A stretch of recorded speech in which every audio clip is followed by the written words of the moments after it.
Hard work के साथ साथ स्मार्ट वर्क भी उतना ही जरूरी है। 3 जगह पे जाके आप प्री मेंस इंटरव्यू क्वालिफाई करने के बाद अगर आप फाइनल मेरिट में नहीं आते हैं, तकलीफ होती है, लेकिन इसके साथ डिमोरलाइज हो जाए ये कहीं से सही नहीं होता है। जब इंटरव्यू के बाद जब मेरिट नहीं बना तो पर्सनली मैं बहुत ज़्यादा थोड़ी सी हो गई थी, लेकिन फिर अगले बार जब SI का रिजल्ट आया तो वो डिप्रेशन कहाँ चला गया मुझे कुछ भी याद नहीं है। सक्सेस स्टोरी के नए सीरीज में आप लोग का स्वागत है।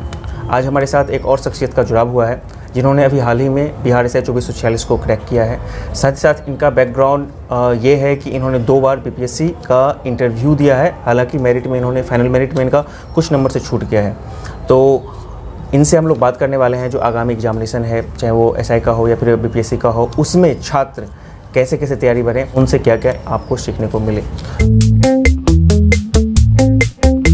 तो सबसे पहले वंदना जी, आपका बहुत बहुत स्वागत है हमारे शो में जुड़ने के लिए। और आपका फाइनल सिलेक्शन हुआ है 2446 में, तो उसके लिए आपको ढेर सारी पहले तो बधाई। जी धन्यवाद। पहला सवाल मैडम, ये जो आपका सक्सेस है ये बिहार SI का, क्या ये आपका फर्स्ट अटेम्प्ट है या इससे पहले भी आपने इसको ट्राई? मेरा पहला अटेम्प्ट है। अच्छा, पहला अटेम्प्ट है जी। और इससे पहले आप और कोई एग्जामिनेशन का तैयारी वगैरह करती थी? जी, मैं BPSC का प्रिपरेशन साथ में कर रही थी और मैं SI दोनों का एक साथ में तैयारी कर रही थी। कहने का मतलब है बिहार बेस्ड सारे एग्जामिनेशन का ही आप तैयारी कर रही थी क्या? हाँ, मैंने ग्रेजुएशन के बाद बिहार बेस्ड एग्जामिनेशन का प्रिपरेशन शुरू बिहार बेस्ड का जो पूरा प्रोसेस था PT मेंस, तो वो मतलब कैसे कैसे आगे बढ़ा, किस चरणों से बढ़ा, आपने किस तरह से उसको आगे बढ़ाया? सबसे पहले मैंने 2017 में ग्रेजुएशन कर लिया। फिर उसके बाद जैसे सारे स्टूडेंट्स एक जॉब सर्च के लिए, एक अच्छे जॉब के लिए जाते हैं, तो फिर मैंने सोचा कि पब्लिक सर्विस सबसे बेस्ट होता है जिसमें कि आप लोगों को, अपने लोगों को सर्व कर सकते हैं। ठीक। और फिर इसमें आप बहुत अच्छा एक आपकी अच्छी जॉब सिक्योरिटी है। फिर उसमें आप अपने आप को बेटर एक्सप्लोर कर पाते, तो मैंने पब्लिक सर्विस को चुना। तो फिर उसके बाद मैंने सबसे पहले BPSC पर फोकस किया। तो मैं BPSC की तैयारी कर रही थी और साथ में फिर मेरा धीरे धीरे झुकाव दरोगा की तरफ भी शुरू हो गया। तो फिर उसके बाद जो प्री का जो पैटर्न है वो BPSC का और दरोगा दोनों एग्जामिनेशन का ऑलमोस्ट सेम है। इनफैक्ट बिहार के ऑलमोस्ट सारे एग्जामिनेशन का PT एक ही जैसा होता है। हाँ, क्योंकि GS पे फोकस ज़्यादा होता है, तो फिर उस पर मैंने GS पर फोकस करना शुरू कर दिया। और मैं ग्रेजुएशन के बाद से ही मैंने प्रिपरेशन शुरू कर दिया। और फिर मैंने, आपका ग्रेजुएशन किस साल हुआ था? 2017 में मैंने 2017 हुआ था और इसका फॉर्म आया था 2019 में। 2 साल के आपके प्रिपरेशन, तब तक अच्छा खासा प्रिपरेशन भी आपका बैकअप हो गया होगा। तब तक मैं प्रिपरेशन कर रही थी। अच्छा, BPSC जर्नी के बारे में आपने कहा है कि 2 बार मेंस इंटरव्यू भी आपने फेस किया है। हाँ, मैंने इंटरव्यू भी फेस किया है। तो मतलब कि और अभी आप 66th का मेंस भी देख रही हैं? हाँ, मैं मेंस भी देख कर रही हूं। और ऑन गोइंग है। मैडम की सबसे बड़ी खासियत क्या है कि ये अभी ऑन गोइंग है, इनका अल्टीमेट टारगेट PCS ही है। PCS ही है। PCS में और देखिए कि मैं हमेशा छात्रों को ये कहता हूँ कि आपका हमेशा गोल जो होना चाहिए वो बिग होना चाहिए, ताकि जब आपकी तैयारी परिपक्व हो जाती है तो आपके नीचे वाले पोस्ट आराम से मिलेंगे, ठीक है ना। और जिस तरह से मैडम की तैयारी है, उम्मीद ये भी है, क्योंकि इन्होंने कहा कि 2 बार इन्होंने बस बहुत मामूली अंतर से इन्होंने फाइनल मेरिट को छोटा है इनका, तो कहीं ना कहीं इनका निश्चित रूप से आगामी 1-2 जो 66वीं और 67वीं में आपका हो जाएगा। नोट्स या बुक्स, इन चीज़ों को कैसे तैयारी किया था आपने पूरे दरोगा के प्रिपरेशन में? देखिए, सबसे पहले इनिशिएशन में सारे बच्चों के साथ एक ही प्रॉब्लम होती है कि हम शुरुआत कहाँ से करें। जी। तो इसके लिए सबसे पहले मैंने बनारस में कोचिंग था, वहाँ पे मैंने शुरुआत वहाँ से किया था। अच्छा। तो वहाँ पे एक सर थे, उन्होंने पर्सनली मुझे गाइडेंस दिया था। लेकिन सबसे बेस्ट चीज़ जो मुझे लगा कि आप सबसे बेसिक्स से शुरुआत करें। जैसे जो लूसेंट आपका बुक है वो बेसिक से शुरुआत करने के लिए सबसे अच्छी बुक है। और अभी तो डिजिटल का टाइम है, तो आप काफ़ी ज़्यादा डिजिटल प्लेटफॉर्म से आप बहुत ज़्यादा कनेक्टेड हो सकते हैं। और जो लोकल कोचिंग्स, अगर आप बाहर नहीं जा पा रहे हैं तो जो लोकल में कोचिंग्स वो बहुत अच्छे रिसोर्स प्रोवाइड करवा रहे हैं, क्योंकि आपके पास डिजिटल रिसोर्सेस हैं, फिर आपके पास नोट्स अवेलेबल हैं, कोचिंग है, तो आप किसी में जाके शुरुआत किसी से गाइडेंस ले सकते हैं, वो बेटर प्रोवाइड कराएंगे। और तो भी कहूँगी कि जो सेगमेंटेड टॉपिक्स है, जैसे हिस्ट्री के टॉपिक्स है, और हिस्ट्री का मोस्टली किसी भी एग्जामिनेशन में मोस्टली फोकस हिस्ट्री पे होता है, वो आप उस पर फोकस, जैसे NCERT की बुक्स है 6 से लेकर 12 तक है, आप जिस भी मीडियम में कंफर्टेबल हैं आप उसको एक बार पढ़ जाएं, तो बेसिक आपका वहाँ से तैयार हो जाएगा। तो उसमें आपको कोई ज़्यादा दिक्कत भी नहीं होगी, और पतली पतली बुक्स आती हैं, आप उसको ईजिली कवर कर सकते हैं।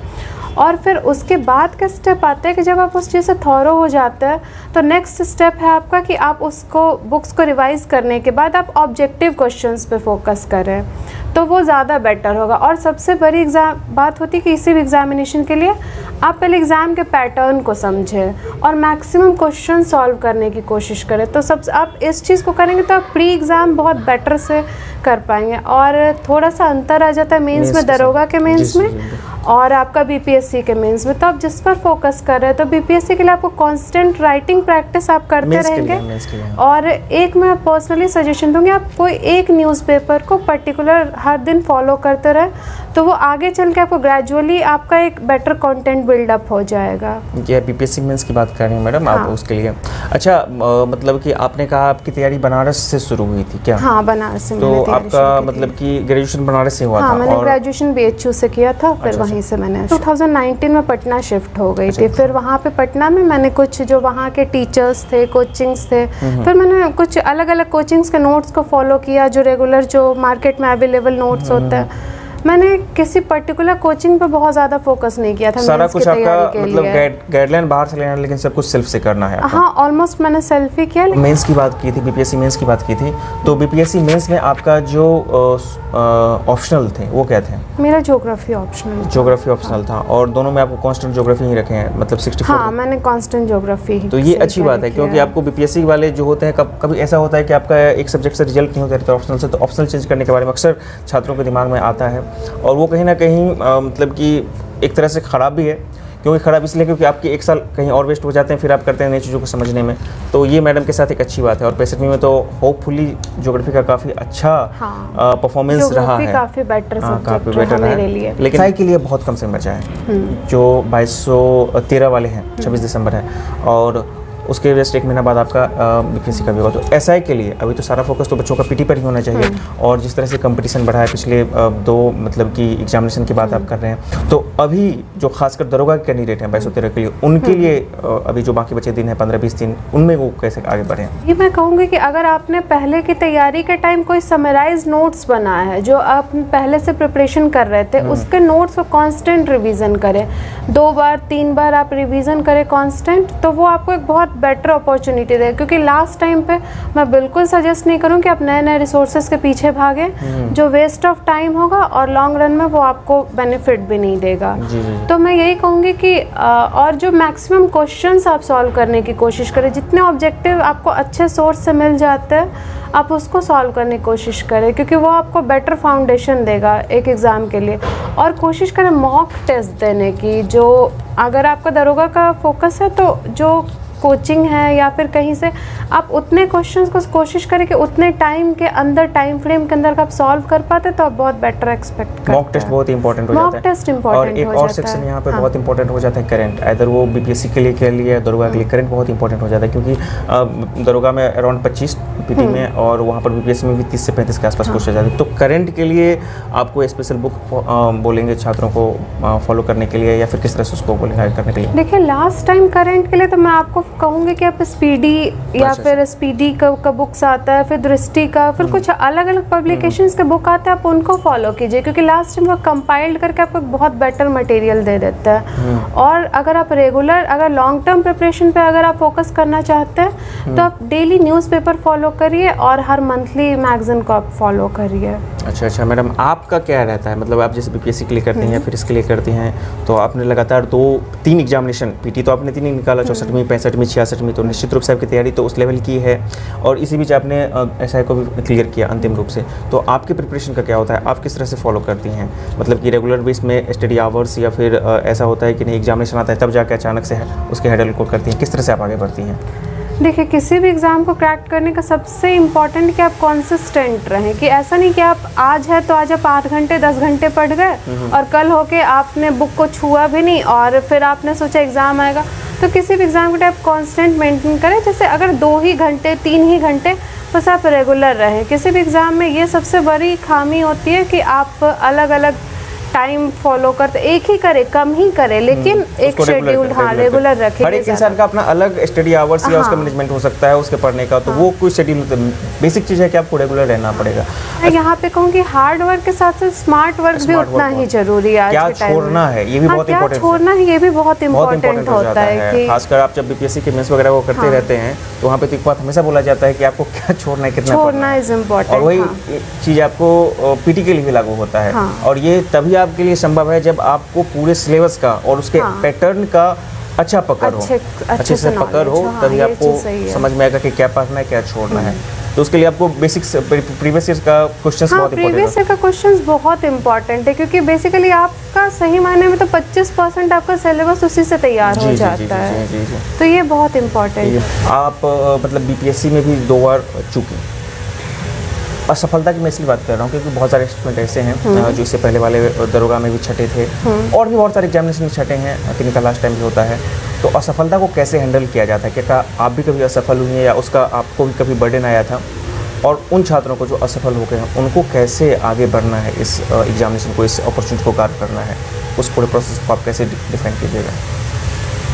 देखिए, असफलता की अगर बात की जाए तो अगर मेरे केस को देखा जाए तो मैं सफल भी हूँ और असफल भी हूँ क्योंकि 3 बार आप 3 जगह पे जाके आप प्री मेंस इंटरव्यू क्वालिफाई करने के बाद अगर आप फाइनल मेरिट में नहीं आते तो बहुत तकलीफ होती है। लेकिन इसके साथ डिमोरलाइज हो जाए ये कहीं से सही नहीं होता है। आपको फिर नेक्स्ट मोमेंट पे बुरा लगेगा, आसपास के लोग कुछ कहेंगे, पर्सनल लेवल पे फ्रस्ट्रेशन होता है। ये सारी चीज़ें हर स्टूडेंट के साथ होती है ना, आप भी एक नहीं है और मैं भी, हर चीज़ से हर कोई गुजरता है। लेकिन बस वही होता है कि जब एक बार आपको सक्सेस मिल जाता है तो सारी चीज़ें कुछ भी नहीं रह जाती। आप बस एक कोई फ्रस्ट्रेशन नहीं रहता है, बस आप फ्रस्ट्रेशन मैनेजमेंट कर लीजिए, मोटिवेशन वीडियोस देखिए, फिर बाकी लोगों से बात करिए, अपने आसपास कलीग से, टीचर से, वो लोग बेटर गाइड करेंगे आपको। जी, अल्टीमेटली जब आपको सफलता मिलेगी तो आपने पीछे कितना तकलीफ सहा है सब खत्म हो जाएगा। हाँ, ये है।